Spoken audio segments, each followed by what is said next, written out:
तो नमस्कार, मैं Rajesh Lakhira, assistant professor chemistry, government college.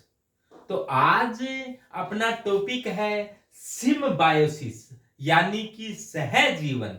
तो सहजीवन का अर्थ होता है कि साथ साथ रहने वाले। जैसे मान लो कि ये दो मार्कर साथ साथ रहते हैं तो इनका सहजीवन अच्छा है। सहजीवन के लिए इनके बीच में इंटरेक्शन अंतरक्रिया है वो मजबूत होनी चाहिए, तभी सहजीवन अच्छा रह पाएगा। तो सहजीवन अपने hard and soft acid base में कैसे बताया जाता है कि सहजीवन में यह बताया जाता है कि हार्ड एसिड हार्ड बेस के साथ रहना पसंद करता है, जबकि सॉफ्ट एसिड सॉफ्ट बेस के साथ रहना पसंद करता है। इसका अर्थ यह है कि हार्ड एसिड और हार्ड बेस से बना हुआ कंपाउंड है वो ज्यादा स्टेबल होता है। उसी प्रकार सॉफ्ट एसिड वह सॉफ्ट बेस से बना हुआ कंपाउंड होता है वो ज्यादा स्टेबल होता है। यानी कि हार्ड हार्ड वह सॉफ्ट सॉफ्ट अंतरक्रिया होती है वो ज्यादा स्टेबल होती है, ज्यादा स्थायी होती है, और ये प्रोडक्ट होते हैं वो ज्यादा स्थायी होते हैं। तो देखो अपना टॉपिक है सिम्बायोसिस, सहजीवन। तो सहजीवन क्या होता है? तो सहजीवन का अर्थ है कि कौन किसके साथ रहना चाहता है, यानी कि कठोर अम्ल कठोर क्षार के साथ, जबकि मृदु अम्ल मृदु क्षार के साथ यदि यौगिक बनाता है तो ये यौगिक क्या होते हैं? स्टेबल यौगिक होते हैं, स्थायी यौगिक होते हैं। सहजीवन नाम है वो 1964 के अंदर जॉर्जेनसन नाम के वैज्ञानिक ने दिया था। अब सहजीवन में बस दो ही बात बताई जाती है कि कठोर अम्ल कठोर क्षार के साथ व मृदु अम्ल मृदु क्षार के साथ जब यौगिक बनाता है तो बने हुए कंपाउंड क्या होते हैं? ज्यादा स्टेबल होते हैं, ज्यादा स्थायी होते हैं। तो इस बात को अपने इससे समझें।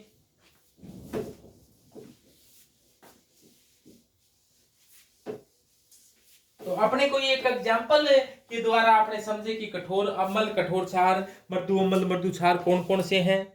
तो चलो भाई आगे चलो। हुआ क्या है यहां पर, मान लो ये कौन सी, अब इसको फ्रिंकलस्टाइन अभिक्रिया कहते हैं। फ्रिंकलस्टाइन अभिक्रिया में क्या होता है, देखो इसको कोई RCl है, RCl की क्रिया मान लो Na के साथ हुई तो क्या बना? Ri बना और NaCl बना। R की जगह आप CH3 भी ले सकते हो, तो CH3 ले लोगे तो यह अभिक्रिया इस प्रकार से हो जाएगी। CH3Cl है, उसमें क्या है? Cl पर माइनस है और CH3 पर प्लस है। इसी प्रकार NaI में Na पर प्लस है, I पर माइनस। इसी प्रकार यहां और Na प्लस और Cl माइनस। अब देखो, अब आपको hard and soft, hard acid कौन से होते हैं, सॉफ्ट एसिड कौन से होते हैं? तो ये CH3 प्लस बताओ हार्ड एसिड है सॉफ्ट एसिड है? तो आप सभी जानते हो कि ये कैसा एसिड है? सॉफ्ट एसिड है। ये सॉफ्ट है, ये सॉफ्ट एसिड है। और Cl माइनस कैसा है? Cl माइनस हार्ड बेस है, हार्ड बेस है, क्योंकि F माइनस और Cl माइनस बताया था आपको हार्ड होते हैं।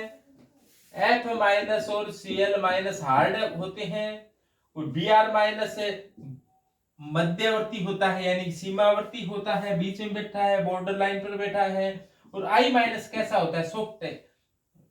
I माइनस कैसा होता है? सॉफ्ट बेस होता है। तो I माइनस तो क्या है? ये सॉफ्ट बेस है। और जिस पर प्लस होता है वो एसिड होते हैं, जिस पर माइनस होता है वो बेस होता है। तो ये कैसा है? और Cl माइनस कैसा है? Cl माइनस एक हार्ड बेस है, ये हार्ड बेस है। अब देखो इसमें क्या हो रहा है, पहले देखो कॉम्बिनेशन सॉफ्ट एसिड है और हार्ड बेस का है। ये सॉफ्ट एसिड है और ये हार्ड बेस है, और अपने कह रही है कि हार्ड हार्ड और सॉफ्ट सॉफ्ट जब आपस में मिलते हैं वो ज्यादा स्थायी होते हैं, जबकि सॉफ्ट हार्ड, एक सॉफ्ट है एक हार्ड है, तो ये ज्यादा स्थायी कॉम्बिनेशन नहीं है। तो ये क्या होगा? लेस स्टेबल कंपाउंड होगा, ये कम स्थायी है, ये ज्यादा स्टेबल नहीं है, कभी टूट सकता है। अब ये देखो Na+ है, पहले वर्ग के सभी धनायन हार्ड होते हैं, तो ये हार्ड एसिड है, और इसका कॉम्बिनेशन भी सॉफ्ट बेस के साथ है, एक हार्ड है एक सॉफ्ट है, ये भी कैसा है, लेस स्टेबल होता है। हार्ड और सॉफ्ट का कॉम्बिनेशन होता है, वो लेस स्टेबल होता है। अब जो कंपाउंड बना है वो क्या है, CH3I। तो CH3+ आपने कहा था कि ये सॉफ्ट होता है, और ये सॉफ्ट एसिड है, और ये सॉफ्ट बेस है। अब की बार क्या हुआ, सॉफ्ट सॉफ्ट साथ में आ गई, सॉफ्ट एसिड के साथ सॉफ्ट एसिड आगे आ गया, यानी कि सॉफ्ट सॉफ्ट वाली अंतरक्रिया। और यहां पर देखिए अपने Na क्या है, हार्ड एसिड है, और हार्ड एसिड के साथ हार्ड बेस आ गया, यानी कि ये हार्ड हार्ड से बना हुआ कंपाउंड है, ये सॉफ्ट सॉफ्ट से बना हुआ कंपाउंड है। तो ये क्या होंगे, मोर स्टेबल होंगे, ज्यादा स्थायी होंगे, ज्यादा स्थायी होते हैं तो ज्यादा बनते हैं, तो ये क्या हो जाएंगे, मोर स्टेबल है, मोर स्टेबल है। और ये भी क्या है, मोर स्टेबल है।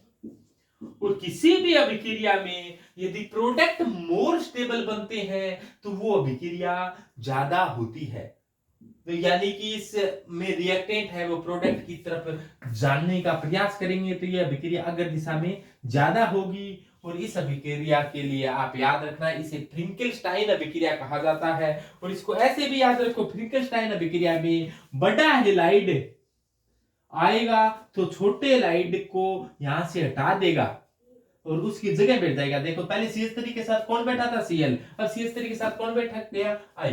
तो छोटा हैलाइड कहां गया, ये छोटा हैलाइड है वो इस प्रकार से हो गया, CH3I, Cl यहां आ गया, I यहां गया, बड़े ने छोटे को हैलाइड को प्रतिस्थापित कर दिया। इस अभिक्रिया को फ्रिंकलस्टाइन अभिक्रिया कहा जाता है। तो बड़े लाइट द्वारा छोटे लाइट का प्रतिस्थापन होता है। इसमें ये द्विविस्थापन अभिक्रिया, दो लाइटों का विस्थापन हो रहा है, एक दूसरे का विस्थापन कर रही है यहाँ पर।